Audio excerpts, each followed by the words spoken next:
तो देखिए अब तक हम लोगों ने देखा था लास्ट वीडियो के अंदर कि किस तरीके से अपन किसी भी स्टोर प्रोसीजर को यूज़ करके स्टोर प्रोसीजर का यूज़ करके ग्रिड व्यू को बाइंड कर सकते हैं। और मैंने यहाँ एसक्यूएल हेल्पर क्लास का भी यूज़ बताया था। अब मैं आपको इंसर्ट अपडेट डिलीट मेथड को यूज़ करना बता रहा हूँ यूजिंग स्टोर प्रोसीजर।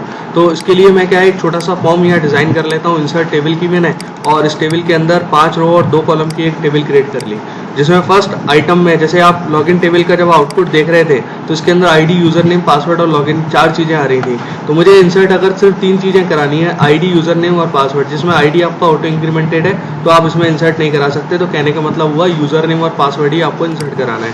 तो अपन ये कैसे करा सकते हैं? देखिए पहले आप आईडी फील्ड लेंगे यहाँ पर, क्योंकि अपडेट क्वेरी भी बताऊंगा इसलिए मुझे आईडी भी लेना पड़ेगा। और फिर उसके बाद पासवर्ड लेंगे। सिर्फ इंसर्ट क्वेरी के लिए आपको अपडेट आईडी लेने की कोई रिक्वायरमेंट नहीं है, ठीक है। और यहाँ पर आप इनपुट लेने के लिए, यूजर से इनपुट लेने के लिए 3 टेक्स्ट बॉक्सेस का यूज़ करेंगे। ये first one copied it, second one and third one, ये 3 आपके यहाँ कंट्रोल हो गए, ठीक है। और इन कंट्रोल के बाद अब आप यहाँ एक बटन बनाओगे, जिस बटन का यूज़ करके आप डेटा को इंसर्ट करने जा रहे हैं। तो इसके टेक्स्ट में जाके मैं चेंज कर देता हूँ और यहाँ लिख देता हूँ इंसर्ट। ये इंसर्ट हो गया। तो इंसर्ट की क्लिक इवेंट पर आपको ये सारा कोड करना है। तो अब देखिए इंसर्ट क्वेरी आप फायर करने जा रहे हो तो एग्जीक्यूट नॉन क्वेरी की आपकी रिक्वायरमेंट होगी। तो सबसे पहले मैं एक क्वेरी यहाँ डिक्लेयर कर देता हूँ। There is no need to write any query because I have already created the store procedure for that. Okay, so sp_insert is playing the role of to insert the data. So what data we are inserting? We are inserting username, password and last login. Okay, तो हम ये data pass कर रहे हैं। Here you can see that these are the 3 input variables. ये input variables है @uname, @passwords और @last login, ठीक है। So it means that I have to take another control also.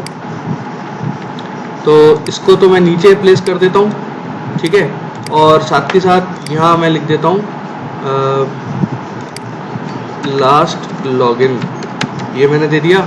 और एक कंट्रोल और आपने यहाँ से उठा लिया, तो ये मैंने, तो ये टेक्स्ट बॉक्स 1 के अंदर आईडी आ रहा है, 2 के अंदर यूजर नेम आ रहा है, 3 के अंदर पासवर्ड आ रहा है और 4 के अंदर लास्ट लॉगिन आ रहा है। इंसर्ट के क्लिक इवेंट पर आपको डेटा को इंसर्ट करना है, ठीक है। तो इंसर्ट कैसे करेंगे अपन?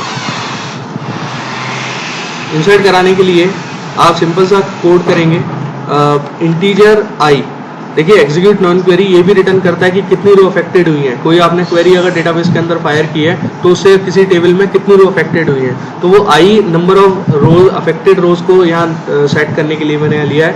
अब आप एसक्यूएल हेल्पर क्लास के मेथड को डायरेक्टली कॉल करेंगे। एग्जीक्यूट नॉन क्वेरी आपने मेथड को यूज में लिया।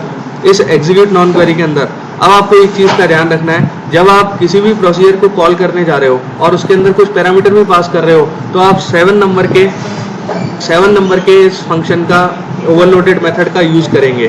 तो पहला आर्गुमेंट क्या आ रहा है? con connection. दूसरा क्या आ रहा है? Command type. ये तो बिल्कुल सेम है जो मैंने लास्ट वीडियो के अंदर आपको बताया था। तो यहाँ आप क्या लेंगे? Command type dot store procedure, ये ले लिया। तीसरा क्या होगा? प्रोसीजर का नेम। तो मेरा जो प्रोसीजर मैंने बनाया हुआ है sp_insert के नाम से बनाया हुआ है ना उधर। और लास्ट एंड फाइनल जो आ रहा है वो आ रहा है पैरामीटर। अब देखिए एसक्यूएल पैरामीटर क्या होते हैं कि आप वेब फॉर्म से पैरामीटर के अंदर वैल्यू सेट करेंगे, यूनेम, पासवर्ड्स और उसकी लास्ट लॉगिन की, और वो आपके प्रोसीजर के अंदर पास होगी। तो एसक्यूएल पैरामीटर क्रिएट करने के लिए C# आपको एक क्लास प्रोवाइड कराता है, that is SQL new SQL parameter, ठीक है। You are initialising the SQL parameter class. तो इसके अंदर आपको 2 आर्गुमेंट पास करने होते हैं, string parameter name comma object value. Second number का जो मेथड आ रहा है तो उसमें आप देख सकते हैं। तो पैरामीटर नेम कौन सा होगा? जो पैरामीटर नेम आपने इस प्रोसीजर के अंदर दिया हुआ है, ठीक है। इस प्रोसीजर के पैरामीटर नेम को आप यहाँ पास कर दीजिए। मैं यहाँ लिख देता हूँ @uname। अब इसके अंदर वैल्यू कहाँ से जाएगी? वैल्यू जाएगी आपके टेक्स्ट बॉक्स से, ठीक है ना। तो टेक्स्ट बॉक्स 2 के अंदर आपने डेटा बाइंड किया हुआ है यूनेम का, ये आपने ऐड कर दिया।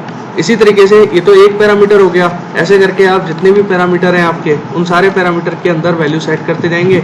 सेकंड पैरामीटर जो है मेरा वहाँ जो मैंने स्टोर प्रोसीजर के अंदर पास किया हुआ है वो है पासवर्ड्स के नाम से, और इसके अंदर वैल्यू ओपन सेट करेंगे टेक्स्ट बॉक्स 3.text, ठीक है।